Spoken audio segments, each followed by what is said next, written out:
Gracias, Fer, por la presentación. La verdad que estos 24 años, como decís vos, fueron muy especiales, muchos amigos. Y bueno, la idea es primero introducir un poquito el tema y, y después a los que compartimos el diálogo. Eh, las condiciones crónicas están siendo cada vez más frecuentes en nuestra práctica. Uno ve que si yo tengo que calcular la terapia pediátrica, probablemente en este momento más del 30% de nuestros pacientes tengan alguna condición crónica y en la medida que se van complejizando los cuidados, esto va a ir en aumento, porque todos estos pacientes que van sobreviviendo muchas veces quedan con condiciones crónicas.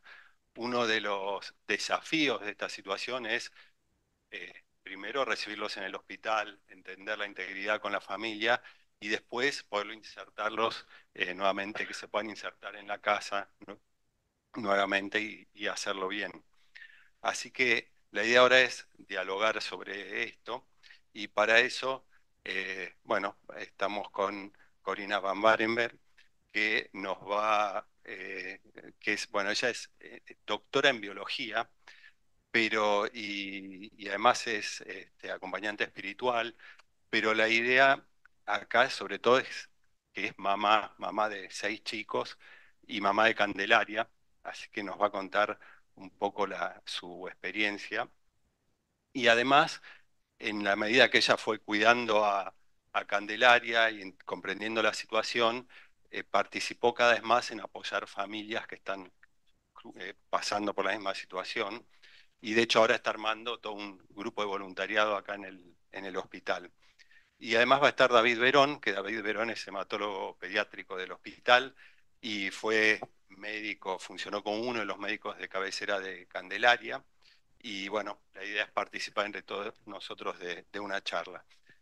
Corina, primero David nos va a contar un poco rápidamente la historia de Candelaria para entenderla y después Corina nos va a contar un poco cómo fue convivir todo este tiempo, cómo es convivir con Candelaria, que termina inclusive dando la vuelta al mundo en un velero.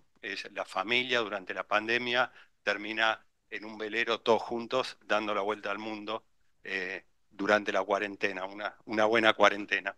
Así que un poco nos va a ir contando su experiencia y la idea es que participemos todos en esta conversación. Así que los que quieran participar, interrumpir en cualquier momento, vayan participando cuando quieran. Bárbaro. Bueno, vamos a empezar. Mi rol va a ser simplemente contarles brevemente, muy brevemente, la cuestión médica de Candelaria para luego dar paso, sí, a que Corina nos cuente en primera persona lo que ha sido convivir con Candelaria. Creo que en el título de las jornadas, en esto de encontrar el sentido y resignificar, creo que quizás es el momento más especial de las jornadas, por lo menos del día de hoy, porque eh, la familia va a hablar en primera persona. Debo decir también, en principio, eh, venía pensando yo al armar y tratar de contarles brevemente la historia clínica que vamos a repasar un momento de la vida de Corina Van Baveren, ¿sí? Y de alguna manera recordar eso, como el verbo lo dice, recordar viene de recordis, de volver a pasar por el corazón. Así que con mucho respeto y con mucho cuidado me, me atrevo a contar este momento que ella lo va a volver a vivir en primera persona. Y muchas cosas podemos decir de Corina, quienes la conocemos, pero sobre todo quiero destacar el espíritu que la lleva a encontrar el sentido, a resignificar y hoy a tratar de acercarse para intentar ayudar a quienes están atravesando una situación de extrema vulnerabilidad, más allá de todo lo que le ha sucedido o le sigue sucediendo. Nosotros conocimos a Corina, a su marido y a Candelaria unas semanas antes de que nazca Candelaria, en la panza de su mamá. Em, la familia vino al consultorio para ver si podíamos encontrar algún trastorno subyacente que esté originando esto que estaba sucediendo y que antes le había ocurrido a otros de sus 2 hijos que no habían llegado a sobrevivir. Teníamos el diagnóstico de una hidrocefalia severa con imágenes donde había una atrofia cerebral muy importante, un daño cerebral que por imágenes en general se podía pensar que Candelaria no iba a poder sobrevivir al parto, que no iba a poder respirar por sí sola o alimentarse por sí sola, y que en este afán de tratar de asesorar a la familia a futuro y tratar de explicar lo que había pasado, habíamos dispuesto incluso, habíamos pensado eh, en un gran equipo de trabajo donde no hubo feriados, no hubo noches, no hubo vacaciones, donde incluso se convocó a médicos del exterior. Habíamos pensado en tomar sangre del cordón umbilical para tratar de hacer diagnóstico porque probablemente apenas naciera iba a partir seguramente, para tratar de encontrar qué es lo que estaba pasando. La mamá había tenido dos pérdidas previas, una muy temprana y otra casi a punto de nacer, con lo doloroso que es eso. Y el papá había tenido una trombosis venosa profunda a los 32 años, muy joven, sin un desencadenante muy claro. Corina estaba en el consultorio con su marido y mientras hablábamos, estaba preparada para que probablemente dar a luz y que su bebé nos pueda sobrevivir, escuchábamos, nos escuchábamos mutuamente, planteábamos qué íbamos a hacer, consensuábamos los siguientes pasos y recuerdo que ella no dejaba de acariciarse la panza y dejar de estar en contacto con Candelaria.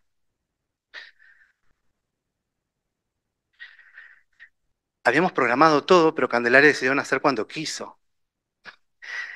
Habíamos programado, pensado incluso si una cesárea o un parto, la verdad pensábamos que había que cuidar la salud materna, así que iban a ser por parto natural, porque no íbamos a beneficiar el pronóstico, en principio por las imágenes de Candelaria por una cesárea, nació por parto vaginal y bastante vigorosa. Candelaria empieza a respirar por sí sola, sin soporte, succiona, se prende al pecho.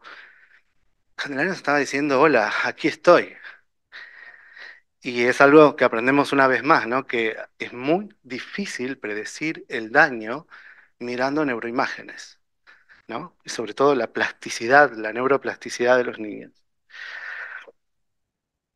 Así que van a internación conjunta, Candelaria muy vigorosa, y se ponen en marcha esos estudios tanto de hemostasia para tratar de explicar esto como los estudios genéticos. Rápidamente aparecen estas lesiones, que es muy importante identificarlas, estos hematomas muy bien circunscriptos, que van evolucionando a algo, a unas costras negruzcas, la piel se empieza a morir porque hay algo que sostiene la viabilidad de los pequeños vasos de la piel que no puede sostenerla. Hay necrosis dérmica y fíjense el halo eritematoso, el halo colorado alrededor de estas lesiones, el cuerpo que inflama y que intenta defenderse de ese daño. Esto se reconoce como púrpura fulminante neonatal. Ocurre en uno, algunos dicen de cada millón, cada 2 millones de nacimientos. Muchos niños mueren sin diagnóstico y no llegan a tener ni el diagnóstico, ni el asesoramiento familiar, ni la oportunidad de tratamiento. En el Hospital Garrahan, la doctora Bonduel se jubiló buscando el niño y nunca haberlo encontrado, sabiendo que en el ámbito que cubre el Hospital Garrahan nació algún niño y no tuvo su diagnóstico. También teníamos, aparte de esas lesiones cerebrales, un hemovitrio que generó pérdida de la visión en Candelaria y que son todas manifestaciones de un cuadro que se da por déficit muy severo de una proteína anticoagulante de la sangre. Ante ese momento estábamos en un dilema que se discutió muchísimo, pero una paciente que se estaba abrazando a la vida y que si nosotros no hacíamos una intervención médica, la ausencia de intervención era la que podía costarle la vida porque necesitaba corregir algunos de estos trastornos. Una paciente que estaba respirando por sí sola, succionando por sí sola, y que poco a poco la familia estaba resignificando esa existencia. Empezamos a tratar, prontamente el concentrado de esta proteína no estaba disponible en el país, se pudo importar. El Hospital Garrahan nos donó las primeras ampollas y una proteína que aparte tiene un rol inmunomodulador, que participa en la neuroplasticidad, empezó a resolver esas lesiones. No presentó nuevas lesiones en la medida que fuimos tratando. Se pudo confirmar el defecto genético. No solamente tiene un nivel muy bajito de esta proteína anticoagulante, sino que aparte es disfuncional. Es decir, es un caso muy particular. Em, Así que pudimos hacer ese tratamiento y después de muchísimo trabajo interdisciplinario, parece que todo termina aquí, pero no termina, y Corina nos va a contar cómo siguió y cómo haber estado del otro lado. A los 25 días de vida se pudo ir a casa con cuidados domiciliarios. Allí estuvo bajo anticoagulación, con una terapia de reemplazo y con muchas otras terapias que hicieron que Candelaria en un tiempo variable pudiéramos verla así. Creo que lo más importante ahora es ver ese otro lado eh, que nos va a contar Corina. Bueno, muchas gracias David y Tomás por la presentación. Me siento muy honrada de estar acá enfrente a todos ustedes con este objetivo de resignificar su vocación médica y su vocación como pediatra, que no es solo, que es acompañar a familias y niños en uno de los momentos seguramente más difíciles de su vida. Y eso seguramente requiere mucha audacia de ustedes y pocas personas están dispuestas a hacerlos, así que les agradezco a ustedes. Bueno, el título de esta charla es Conviviendo con Candelaria. El nombre Candelaria refiere a la luz, así que espero que en estos minutos que nos tenemos para compartir, esta charla les traiga un poco de luz a su práctica médica y así a la interacción que tienen con todos sus pacientes y familiares. También me gustaría compartir necesidades de niños y familias como nosotros para que así podamos quizás evaluar de acá a un futuro y quizás en un nuevo congreso de los avances que hicimos a partir de todo lo que fuimos viendo hoy, que fue tan rico, ¿no? Y por algo estamos unidos acá para escucharlo. Me parece que hay todavía necesidad y mucho lugar para seguir mejorando. Bueno. Bueno, este es nuestro contexto de esta historia. Esto fue unas semanas antes del diagnóstico de Cande. Ahí estoy embarazada, estamos en una lancha. Cande nació en una familia numerosa, Robertito debe haber estado escondido por ahí atrás. Y bueno, es una familia que nos gusta disfrutar mucho de la vida. Como vieron, tuvimos varios cimbronazos de salud. Y así que aprendimos a resignificar nuestra vida, los momentos que compartimos juntos y también disfrutar del agua, de navegar y de flotar y dejarnos llevar por el viento, con tormentas y todo. Bueno, ya vieron las imágenes, esta imagen yo también la vi como bióloga antes de que tener esta imagen de la resonancia ya la había visto en una ecografía. Cuando me apoyaron el sonógrafo, me di cuenta que las cosas no andaban bien. Justo había ido con mi hija mayor, que en ese momento tenía 12 años. Dije, vení, vamos a ver a tu hermanita Cande adentro de la panza. Y bueno, cuando vi esa imagen y la ecógrafa nos miramos y le hicimos salir a Cande, hablamos. Y bueno, y después por esas cosas terminamos acá en la Austral, em, a donde nos permitió poder tener un diagnóstico precoz y gracias a los hematólogos y los pediatras estaban tan atentos que pudieron estabilizar esa púrpura fulminans que vimos los primeros días después del nacimiento de Cande. Así que bueno, cuando vimos que no podíamos curar, aprendimos a abrazar la verdad, que ya varias veces nos había pasado en nuestra vida. La palabra muerte en casa no se podía esconder ni frente a los niños, ya que ellos también habían vivido esa muerte perinatal y todos estuvimos atravesando cada uno a su manera un proceso de duelo y aprendimos a cuidar. Bueno, me gusta esta frase de Virginia Henderson que dice, si no puedes curar, alivia, si no puedes aliviar, consuela, si no puedes consolar, acompaña. Y hoy el doctor Lantos dijo hacer silencio para escuchar, ¿no? ¿Qué nos dice qué nos, qué nos dice la vida, qué nos dice Cande, qué nos dice todo lo que está ocurriendo? De esta manera aprendemos sobre la empatía y la compasión. Creo que los grandes maestros de nuestra historia, los grandes maestros de las tradiciones religiosas, es lo que querían transmitirnos, ¿no? Compasión. Esta foto la sacó Gabriel. Si querés, Gabriel, podés contar cómo te sentiste en ese momento. estábamos todos maravillados. Gabriel nos acompañó en el proceso de diagnóstico y pronóstico y él mismo no podía creer y todos poder estar abrazando la vida de esta gordita de la manera en que ella pudo llegar a este mundo. Y bueno, si tuviese que elegir una imagen para la vida de Cande, elegiría este corazón. La verdad es que Cande emana amor hacia todos los que la conocemos y al resto del mundo. Cada pieza de este rompecabezas representa para mí una faceta de su cuidado y cada una de ellas es necesaria. Así que aprendimos que, como venimos hablando en todo este día, de la importancia de un cuidado integral. No sé si conocen la leyenda de los ciegos y el elefante. Básicamente invitan a varios ciegos a tocar el animal y cada uno lo describe desde su mirada. Y bueno, pone en evidencia la importancia de escuchar todas las opiniones para así conocer la verdad. Para ilustrar esto con la vida de Cande, esta es una foto de Cande internada por una neumonía broncoaspirativa. Esta foto es a las 11 de la noche del 31 de diciembre del 2019, a donde Gregoria llegó para reemplazarme para que yo pueda pasar el año nuevo con los hermanos de Cande.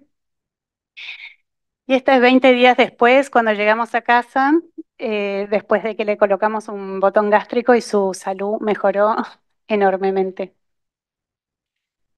Bueno, después de varios días en la NEO, volviendo un poquito para atrás, em, nos fuimos a casa con internación domiciliaria. Antes de Cande yo no me gustaban las consultas médicas, soy bióloga, algo conozco, así que poco íbamos a los médicos. Bueno, Cande me vino a romper todos los esquemas.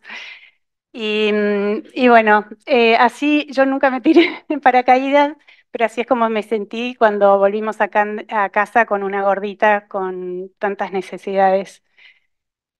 Por suerte había veía y sentía muchas personas alrededor que me acompañaban y eso fue un gran alivio para este salto al vacío.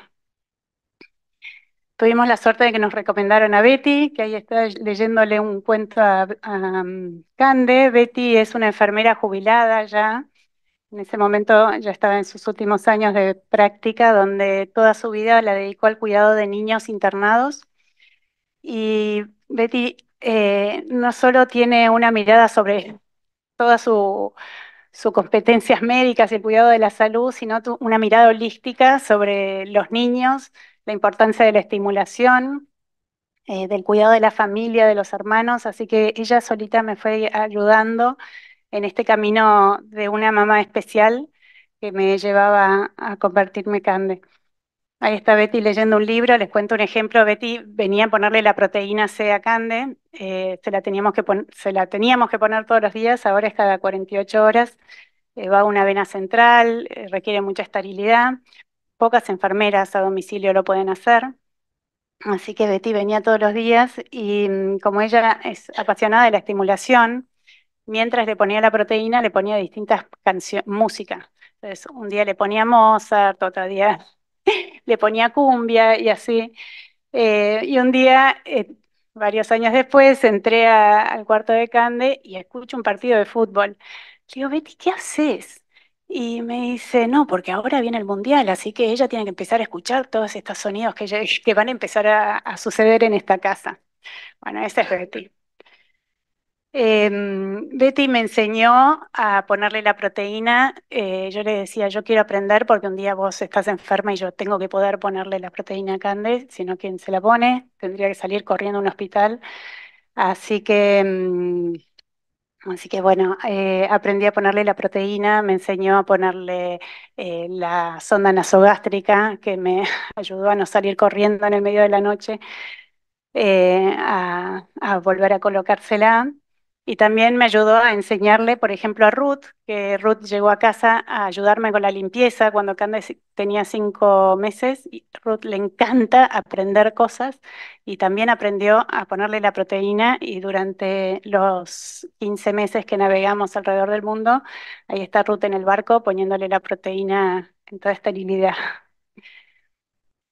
Bueno, también aprendí con Cande a compartir los cuidados. Yo era una mamá gallina donde me llevaba a mis hijos a todos lados. De noche los amamantaba cuando eran bebitos, me levantaba. Y bueno, y con Candy aprendí que tenía que delegar porque si no me agotaba. De noche tenía alguien que me ayudaba a cuidarla. Yo llegaba muerta a la noche y me daba cuenta de la importancia de poder descansar para de día seguir abrazando a todos mis hijos, cada uno con sus necesidades. Y así que bueno, volver a casa no fue solo volver con Cande, sino volver con todas estas personas que también necesitan su mirada, su cuidado, su escucha. Así que de repente mi familia, que parecía que iba a tener 6 hijos, se convirtió no solo en 6 hijos, sino muchos corazones más, que con todas sus necesidades a las que yo necesitaba poder escuchar y de alguna manera ayudar para que también todos estemos bien en casa y podamos cuidar mejor a Cande.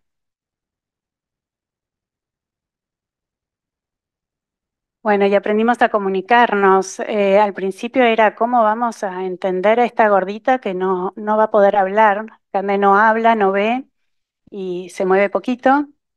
Y bueno, por suerte es muy gestual, así que arriba está protestando por el abrazo de Mili. A la derecha está escuchando a su papá, a Robbie, y abajo está feliz con el enchastre que están haciendo con su hermana Mili en la cocina. Así que bueno, otra cosa que aprendimos es el cuidado de los hermanos, la importancia del cuidado de los hermanos, siempre hablarles con la verdad. Los chicos piensan, miran, ven. Em, La verdad es que no hay mucha preparación para familias, no hay mucho acompañamiento formal para familias como nosotros, así que en casa la que integra todas estas miradas interdisciplinarias soy yo. Hace poco, hace un tiempo, Robertito me preguntó, tiene 12, me preguntó, mamá, si vos te morís, ¿quién la cuida a Cande? ¿No? Que él se daba cuenta de que yo interactúo con un montón de personas y tomo decisiones sobre su cuidado, que, bueno, básicamente es cuidar su calidad de vida y los días que nos pueda dar. Em, y después también aprendí que tenemos la responsabilidad de cuidar y valorar los recursos. Nosotros tenemos una obra social y también tenemos un certificado de discapacidad de CANDE. Con ese certificado de discapacidad, la obra social cubre un poquito y el Estado cubre la mayoría de los gastos de CANDE. O sea que todos ustedes nos están ayudando a nosotros. Así que yo siento una gran responsabilidad en cuidar esos recursos que me dan, silla de ruedas, todas cosas que salen mucho, y también agradecerlos. Bueno, se habló hoy sobre mirada holística y la necesidad de tener equipos interdisciplinarios. Las personas tenemos necesidades físicas, sociales, emocionales y espirituales. Y solo en esta mirada integral es que podemos cuidar de la manera que las personas necesitan, ¿no? Muchas veces me pasó como mamá de que sentía que algunos profesionales solo miraban el pulmón, no sé, alguna parte del cuerpo de Cande, y la verdad es que la necesidad de hacer zoom out ayuda a poder tomar decisiones acorde con las necesidades de ella, lo que ella vino a hacer a este mundo en el tiempo que a ella le toque y también las necesidades de la familia. Así que volviendo a la leyenda del elefante, todos somos importantes. Me gustó que eso también se dijo hoy. Y bueno, esta filmina me sugirió mi esposo que la haga de esta manera. Estas son todas las personas y todas las profesiones que de alguna manera han cuidado y cuidan la vida de Cande. Hace un ratito agregué cuidados en la naturaleza. Cuando nos fuimos de viaje, Cande tenía como 7, 11 convulsiones fuertes por día. En algún momento del viaje, sin modificar ninguna de sus anticonvulsivantes, se le fueron las convulsiones. No sé si después de la charla de hoy de Vale se le fueron por estar tan en contacto con la naturaleza y el mar. Em, También pensé al hacer esta filmina que, bueno, Canden tiene todas estas personas, yo integro todos estos cuidados y estas miradas, y que mis otros hijos o nosotros no las tenemos, y la verdad es que después me di cuenta que sí, que mis otros hijos en el colegio tienen directoras, profesora de música, gimnasia, así que ellos también están sostenidos por un montón de profesiones.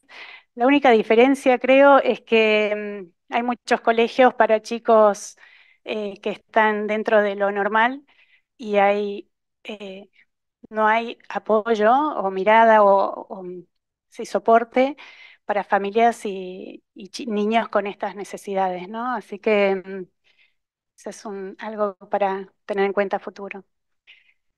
Bueno, varias veces me he sentido de esta manera y supongo que cada uno de ustedes en algún momento de sus prácticas médicas también. Así que con más razón, nosotros también nos tenemos que mirar como ese corazón que está integrado por muchas facetas y la importancia de formar equipos, de compartir la carga, de tener instancias de autocuidado son esenciales para poder volver, para mirar con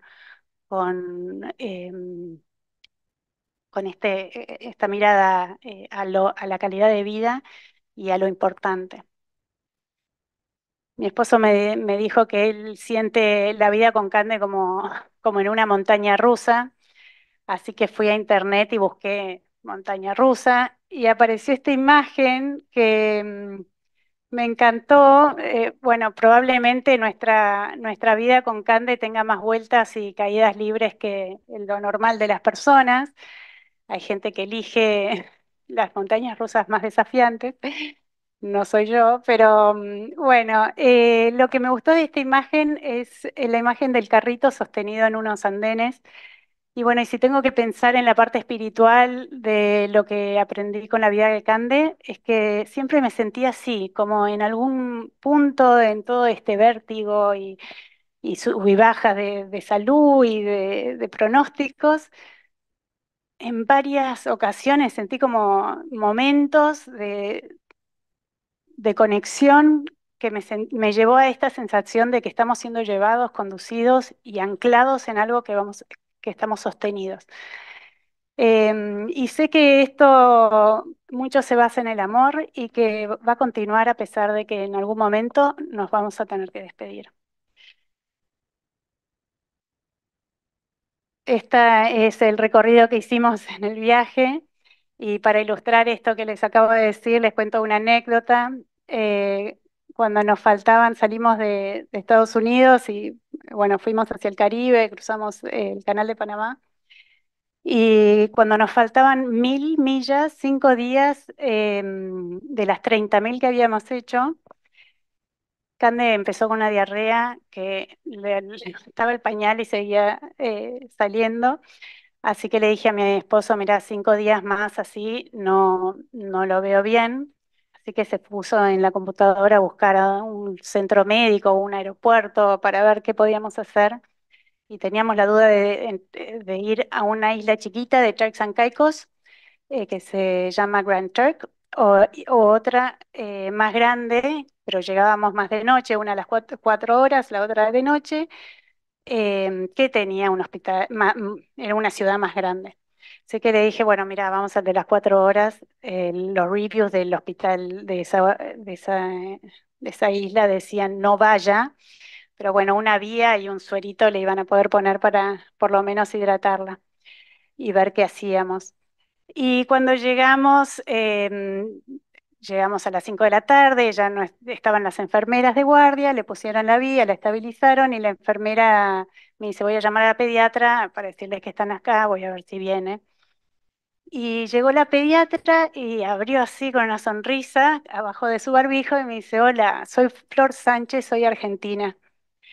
Así que cuando me dijo eso, yo dije, bueno, claramente si había alguna duda de que habíamos estado sostenidos a lo largo de este viaje, esto es una mega señal. Mis hijos me dicen que todo el tiempo me la paso diciendo, es una señal. Así que empezamos, ¿qué haces acá? ¿Qué haces? ¿Cómo? Hasta que dijimos, bueno, a ver, Cande, ¿qué le pasa a Cande? Contame de Cande. Entonces le conté el diagnóstico de Cande, qué tiene, etcétera, qué le estaba pasando.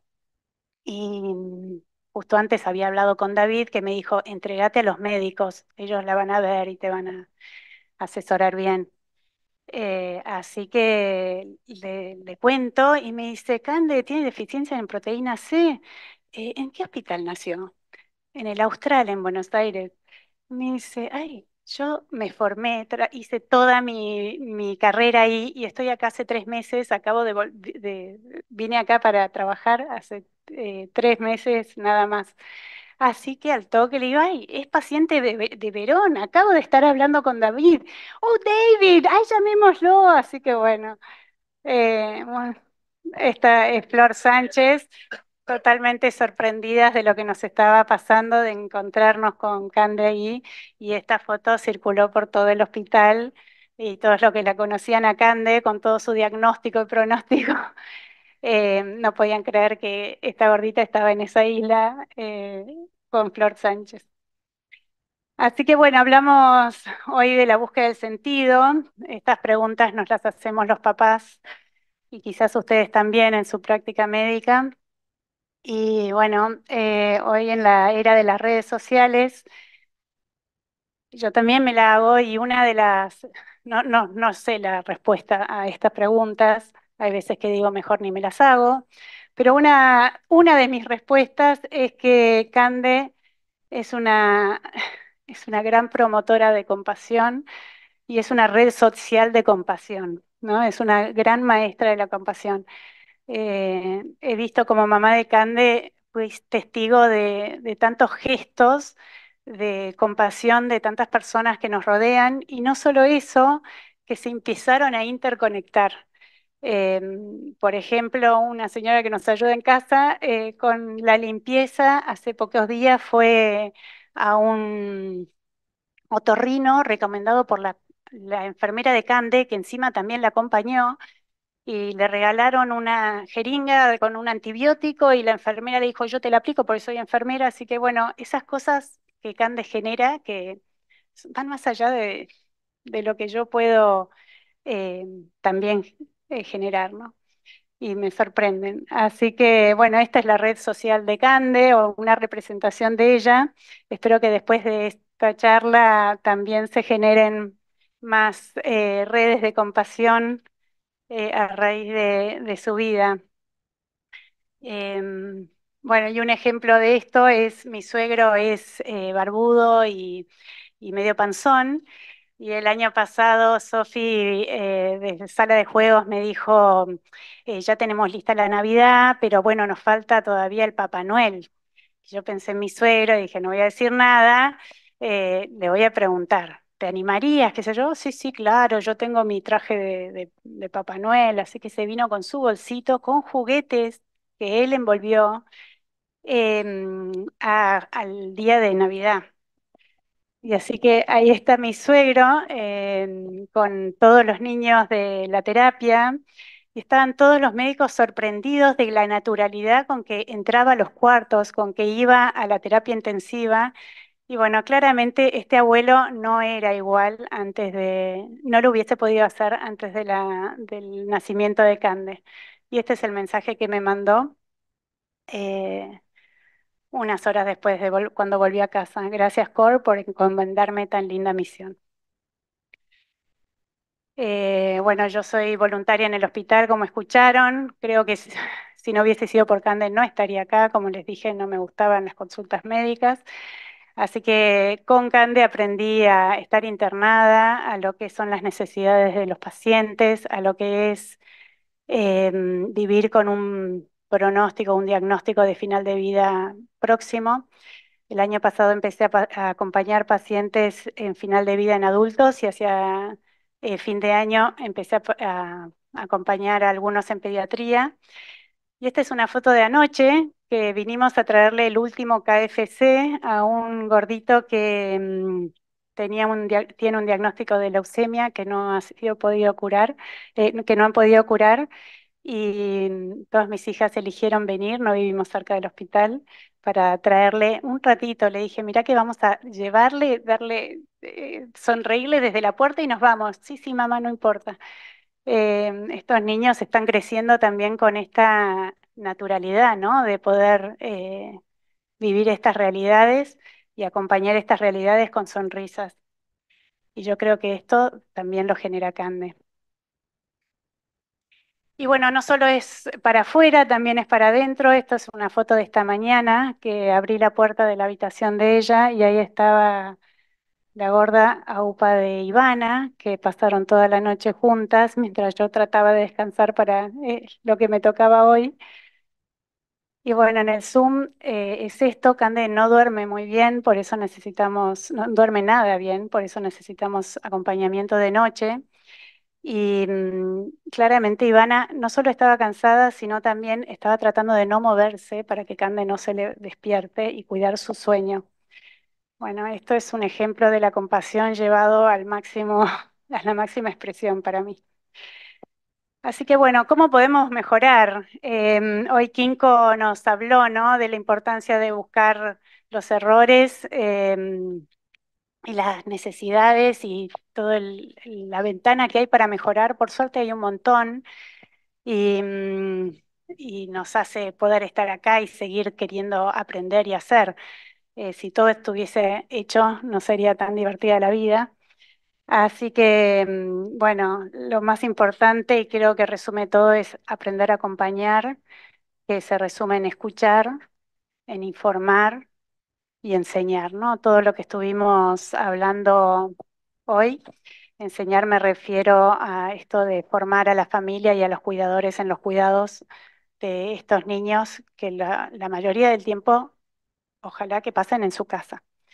Así que desde el hospital, formar equipos con miradas a niños con enfermedades crónicas. Creo que hay mucho lugar para eso todavía. Cuando me refiero a equipos, es equipos interdisciplinarios, no solo formados por pediatras y enfermeros, psicólogos, asistentes sociales, TO, kinesiólogos. Muchos de estos chicos con enfermedades crónicas pasan mucho tiempo en el hospital y la necesidad de mantener terapias que son esenciales para ellos en el domicilio, mantenerlos en el hospital es muy importante. Trabajar en red con su equipo tratante.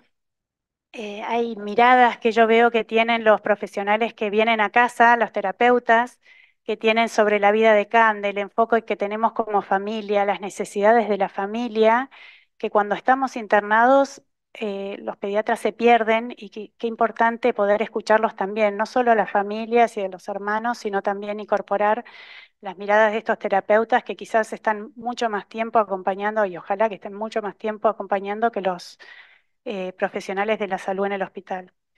Trabajar en la comunicación, hoy escuché, ¿no? Que no hay mucha formación en la comunicación en la carrera, en las carreras de medicina. Qué importante empezar a inculcar estas o poner estas materias en la formación. Creo que bajaría mucho los niveles de estrés, no solo entre los equipos, en el equipo, sino también en la tarea de hablar de pronósticos difíciles, grupos de soportes a cuidadores, hermanas y familias, escuchar a todos para la toma de decisiones.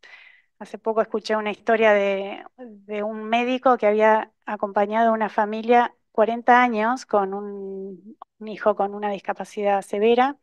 El hijo estaba llegando a final de vida y entonces por eso llamó al equipo de cuidados paliativos y convocó una reunión con los hermanos. Y este médico estaba sorprendidísimo de lo que decían los hermanos sobre la mirada de este hermano con discapacidad. 40 años no había escuchado a los hermanos, ¿no? La importancia para poder tener un pantallazo sobre el cuidado y tomar decisiones sobre cómo vamos a cuidar a estos estos pacientes, tener la mirada de todos en la familia. Preparar y acompañar procesos de duelo, como escuchamos hoy, no solo un duelo es en el final de vida, sí, sino también estamos constantemente viviendo pequeños duelos, especialmente familias como nosotros, hay que poner un botón gástrico, no sé, tantas cosas ayer que me decían, tienen una escoliosis enorme. Bueno, todas esas desencadenan pequeños duelos, qué importante poder formarnos, acompañar esos duelos. Confiar estos niños a los equipos de cuidados paliativos, están formados en escucha activa y identificar sufrimientos. En estos años aprendí bastante sobre qué hacen los cuidados paliativos, en cómo se forman y la verdad es que un acompañamiento precoz de estos pacientes y sus familias ayuda en la toma de decisiones, en la valoración de la calidad de vida sobre ciertas intervenciones y saben acompañar en momentos a donde se aproxima el final de vida. Una cosa es dejarse acompañar en ese momento tan difícil por alguien que ya te vino acompañando bastante tiempo, a tener que hacerlo y conocerlo a último momento es mucho más difícil. Adaptar espacios, incorporación de invitación a espacios en la naturaleza. En casa tuvimos que adaptar. Ah, no, perdón, esto es para el hospital. No hay lugar para cambiar pacientes así, cambiarles el pañal. Escuché que también hay sillas de ruedas que no pasan por ciertos consultorios. Incorporar voluntarios formados para aliviar tareas de todas las personas, hacerlos partícipes del equipo de salud y usar el Hospital Sardá como modelo, que ahí escuché que tienen un voluntariado activo. Todavía nos falta mucho en eso, en este hospital, pero bueno, vamos de a poquito y espero ir lográndolo. Es muy importante hacerlos partícipes del equipo de salud para entre todos velar por las necesidades verdaderas de los pacientes y no lo que vemos como equipo de salud nada más. ¿Y cómo podemos mejorar para la experiencia de estas familias y los pacientes en el hogar? Eh, Muy importante, me encantó esta imagen de estas manos y me imagino a nosotros ahí como sostenidos en estas manos que se entrelazan, la importancia de estas manos que son muchas y que sean interdisciplinarias para tener esta mirada holística de todas las necesidades. Em, Así que bueno, hacer un seguimiento domiciliario y durante intercurrencias, que un equipo que pueda acompañar a estas familias. En casa yo tuve la suerte de que Betty cayó en casa y me formó y que venía todos los días y así yo iba aprendiendo, pero hay pacientes que no los tienen. Los cuidadores domiciliarios de internación domiciliaria muchas veces les falta muchísima formación, así que un equipo profesional que pueda acompañar a estas familias es muy importante, que ayude a la formación de cuidadores para que baje el nivel de ansiedad, que la familia y los cuidadores se puedan sentir seguros y que no tengamos que salir en el medio de la noche a ciertas intercurrencias que las podríamos resolver solo con formación. Fomentar grupos de soporte comunitario, no solo dentro de la familia, sino con otros padres que viven situaciones parecidas, o hay ejemplos lindísimos en estos congresos de cuidados paliativos de una ayuda comunitaria barrial. em, ¿Cómo? Todos con vos. Que son muy ricos y alivian la necesidad del equipo médico, ¿no? Y preparar y acompañar procesos de duelo, que esto ya lo mencioné, pero muy importante hacerlo extensivo a toda la familia, pensando en hermanos y abuelos que también viven muy de cerca las realidades de estos niños. Hay veces que me preguntan, y bueno, pero esto es muy lindo, pero ¿cómo se financia?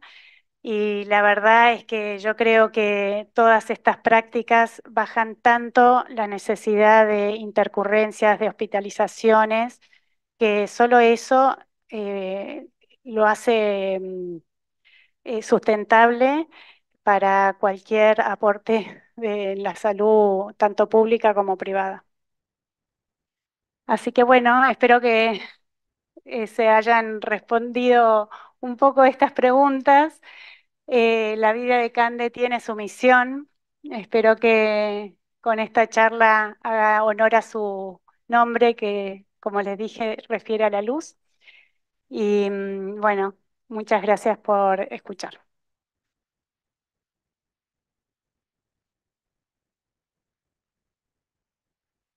Primero, entonces, ¿quieren participar alguien del auditorio? ¿Algún comentario, pregunta?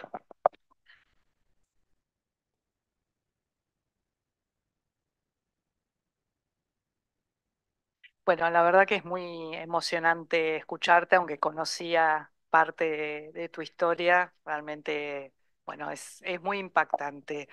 Se me ocurrían varias cosas, después te comento algo de la Escuela de Educación Especial, que ahora es modalidad domiciliaria hospitalaria, lo vemos, te comento para que puedas conectar, pero la pregunta que se me ocurría cuando te escuchaba, y por ahí viniendo de trabajar en el perfil del hospital público, vos hablabas de las carencias, y como muy bien decían, en la patología crónica compleja que estamos viendo, también conlleva en un 50% nuestra población infantil está por debajo de la línea de pobreza, y las enfermedades crónicas generalmente se desarrollan en un medio social con muchas dificultades. Entonces, la pregunta que te quiero hacer, vos mencionabas lo del hospital y todo. Tenés un capital simbólico muy especial, sos bióloga, por el medio donde te moves, pero con toda la experiencia que tenés y en este rol de voluntaria, cuando vos te encontrás con las familias y tenés que ayudarlas, ¿qué no estamos viendo, Corina? ¿Qué no estamos viendo? ¿Qué les decís? ¿Cómo te aproximás? O sea, ¿qué sentís vos que desde este lado, a pesar, incluso desde los que hacemos cuidados paliativos, en qué, digamos, ese gap que no estamos teniendo que a vos te permite acercarte a esas familias que quizás no tienen los recursos que vos tenés? ¿Por dónde empezarías? Bueno, es una muy buena pregunta. Yo creo que cada vida de cada familia es muy única y primero empezaría por escuchar las necesidades verdaderas y las necesidades más importantes, o por lo menos eso es lo que yo hago cada vez que entro a una habitación. Cada paciente refleja una necesidad diferente, tenga el estatus social que tenga. Así que, y creo que muchas veces esas necesidades se pueden ordenar en términos de importancia y de emergencia. Así que por ahí empiezo generalmente cuando entro a acompañar a pacientes y sus familias, sí.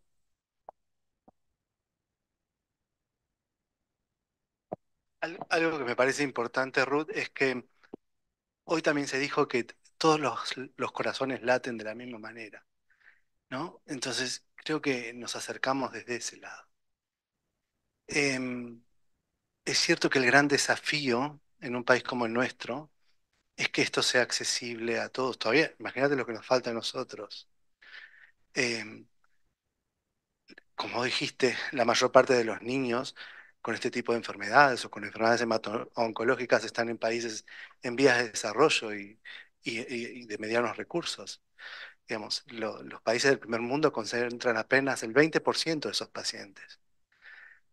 Y a veces en las reuniones que tenemos en hemato-oncología y hablamos de leucemia y vemos la cantidad de muertes evitables que hay fuera del Hospital Austral en nuestro amado país, sabemos que muchas veces hay intervenciones que no requieren muchísimo dinero. Cuando nosotros hablamos de lo que son nuestro control de infecciones, nuestra mortalidad de inducción, nuestra mortalidad, a veces hay cuestiones de empezar a normatizar, a ponernos a trabajar de otra manera, que es posible, ¿sí? Eh, y que quizás que el sistema público también pueda reconvertirse en esos valores, donde muchas veces personas como vos y yo hemos dado salud para lograrlo, porque trabajamos de la misma manera en todos los ámbitos, pero debería haber un repensar el sistema público, porque algunas pequeñas intervenciones son posibles sin demasiado dinero para mejorar la calidad de vida de los pacientes. No todo es financiación y a veces es reasignación de recursos, suma del voluntariado, creo que hay que cambiar paradigmas también. En Estados Unidos y Europa, muchos de los donantes donan al sistema público, pero desconfían de sus estados.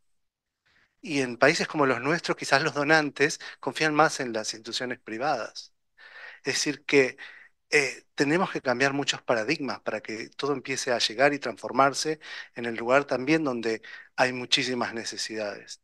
Y el paradigma de alguna manera que se plantea del Hospital Austral, y quizás me tomo un poco el atrevimiento porque soy quizás un eslabón pequeñísimo y no estoy en la gran toma de decisiones, pero es un humildemente modelo a seguir, algo que es posible en Argentina y que eso es lo mejor, creo yo, del Hospital Austral. Sí, volviendo un poco a esa pregunta, también me hizo acordar el año pasado fui con un médico paliativista de un hospital público a visitar a dos pacientes en sus domicilios junto con la jefa de terapia intensiva y una enfermera. Y llegamos a la casa de una niña que tenía 11 años, falleció unos meses después, muy parecida a las necesidades que tiene Cande, de muy bajos recursos. Y cuando nos fuimos, después de estar ahí, la mujer tan agradecida, pudimos ver que le faltaban ciertas cosas y bueno, te vamos a ayudar con esto y cómo conseguir la medicación, el trabajo de la señora, los hermanos que estaban ahí, las condiciones en que estaba cuidada esta gordita, con un amor enorme. Cuando salimos, la médica intensivista dice, la verdad es que esto fue espectacular, deberíamos hacerlo más. Tantas veces pedimos cosas los médicos suponiendo que en la casa pueden abordar estas complejidades, ¿no? Entonces, por eso la importancia de salir al encuentro de estas familias en el hogar que hablan tanto más de lo que nosotros vemos en el hospital nada más.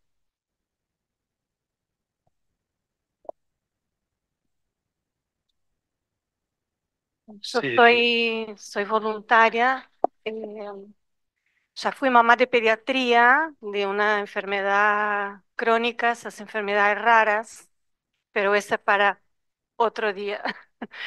Hoy lo que quiero comentar es de el acompañar a las familias y me pasó el año pasado que acompañé en duelo a dos familias en pediatría eh, en simultáneo casi, de dos pacientitos trasplantados, una con cero recursos, que fue Alaya, y la otra Irene, que tenía todos los recursos económicos.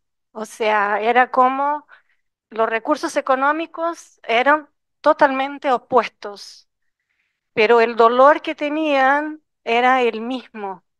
O sea, lo que esas mamás necesitaban en ese momento era, le podría ofrecer el mundo, pero no les servía. Lo que necesitaban era el abrazo en silencio, era alguien estar ahí, acompañarlas, decirle una palabra, estar. Bueno, Laura, bueno, estaba ahí, creo que lloramos juntas. Y, y eso es lo que el voluntariado y estar ahí presente con esas familias. Entonces, eso del recurso yo sé que es algo importante, pero en esas situaciones creo que va más el corazón y estar en ese momento como que sea por duelo o por el acompañar o por generar esperanza a esas familias que todo va a funcionar y pacientes que se van de alta, que funciona y que pueden volver a su casa. Sin embargo, lo que necesitan es ese abrazo, es ese cariño, esa mirada compasiva y decir, bueno, yo ya estuve en pediatría, yo soy mamá, yo siento lo que sentís. Hablo desde mi punto no médica, ¿no? Como voluntaria, como persona común y corriente. Pero nada, quería aportar eso y bueno, gracias Corina por tu historia, por compartir. Corina, yo te quería hacer una pregunta. Me parece que el gran desafío, o uno de los grandes desafíos, son muchos, es desde lo médico, ¿no? Es el pasaje de la interpretación de un pasaje de un cuidado agudo de un paciente con necesidades agudas a la transición al cuidado integral del niño con problemas crónicos.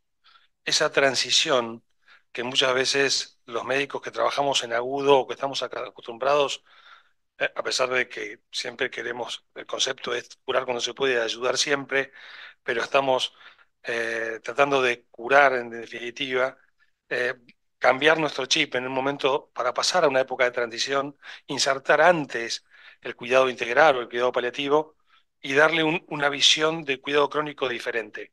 No caer en un cuidado crónico que es como que uno pasa de lo agudo y de la poder ir a casa a decir cómo empiezo y no empezó antes. Me parece que ese cuidado tiene que empezar desde lo agudo o desde el episodio, desde la internación, como una adaptación al cambio del paciente, al cuidado crónico.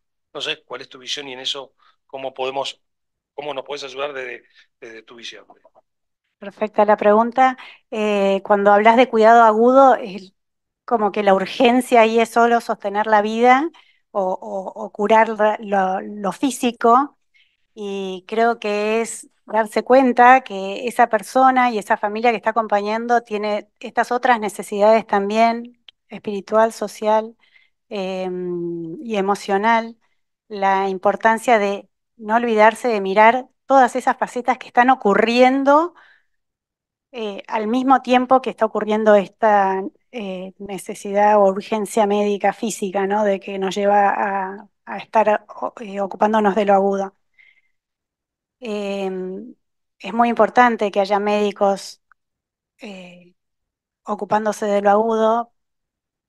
Si están esos médicos que no pueden abordar esa otra mirada al paciente y la familia, por lo menos tener otras personas en el equipo que puedan estar ocupándose de esas otras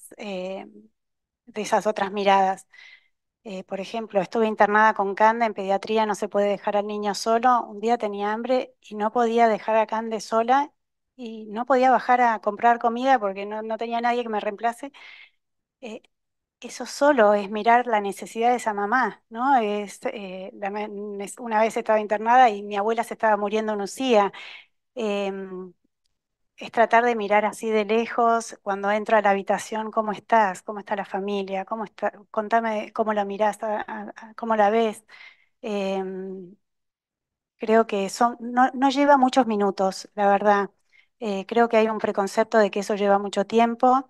Me pasó cuando tuve esta muerte perinatal.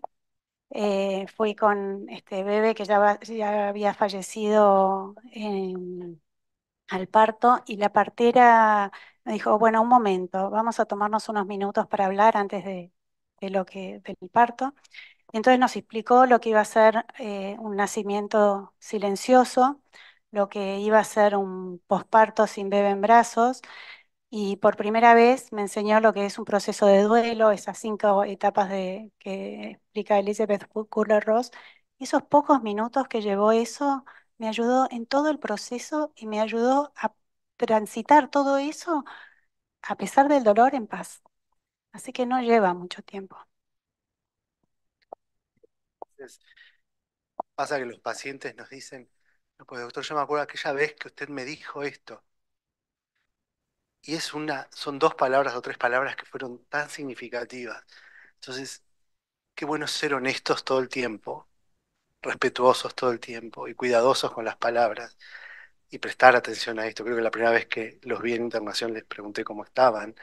Y es algo, pero es esto, ¿no? Qué importante el rol de esas palabras, pues las intervenciones pueden ser muy significativas, como esta de la partera explicando el parto silencioso que, sin, que se transita de otra manera que puede ser menos dolorosa. Siendo casi las 6 de la tarde, damos por finalizado. Muchas gracias, Corina, súper interesante. Muchas gracias, David.